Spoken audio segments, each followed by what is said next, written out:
When I do have a link, I will post it in the description box for you.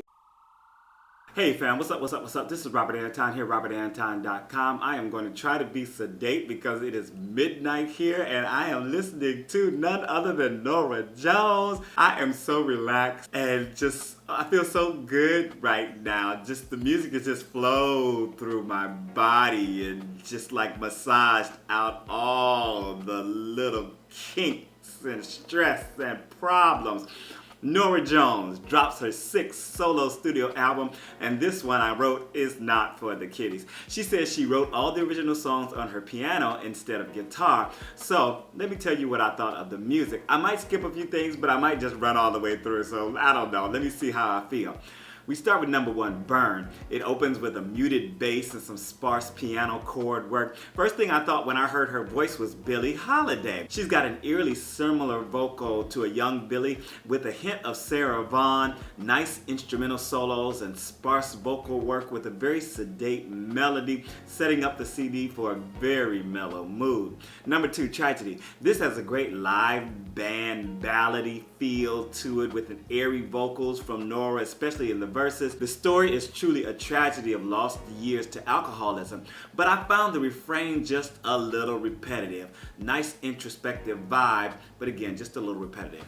Number 3, Flipside. We switch it up and get a little more pace and a little more pulse for this track. Love the organ and piano driving away on this one. This definitely had a 60s folk vibe in the chorus. Check it out. I really liked it. Number 4, It's a Wonderful Time for Love. From the beginning, this reminded me of Moon Dance by Van Morrison. If you haven't heard it, check it out. And it even starts out with the same words. It's a wonderful night, but it goes into something else. The vibe is good and the vocal just lays back on the groove. So sweet and simple, almost slurred vocals. Beautiful piano solo. Number 5, And Then There Was You. Gives me a very movie soundtrack feel. And let me tell you, I just went crazy with this one. It created for me like I was seeing this whole like movie picture thing, like, you know, with leaves going in the breeze, maybe a woman walking in a fur coat with a huge fur collar and just mooning over some guy she just met. The strings was a nice addition to the music, and I like I said, it just created this whole movie scenario in my mind.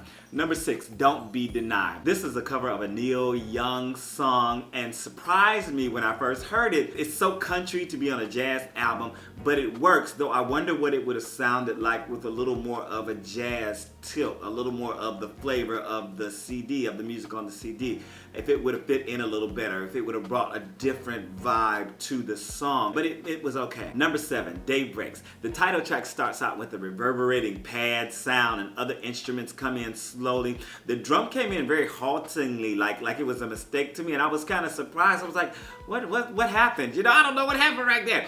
Norah delivers a sense of freshness with an undertone of despair in this one. I like the sax blaring away, very nice. Number 8, Peace is another cover, but fits more into the genre of the overall project. Smooth jazz driven by piano and bass with a lot of sax thrown in for good measure, a long sax solo. And this one feels more true to like the overall feel of the project. Number 9, Once I Had a Laugh. This was kind of fun and made me smile, very whimsical and light, but anchored so well by the drums, the horns, the piano. I felt a little Beale Street swing going on to take me to New Orleans on this. Let me know if you get that same feeling from it. Number 10, Sleeping Wild.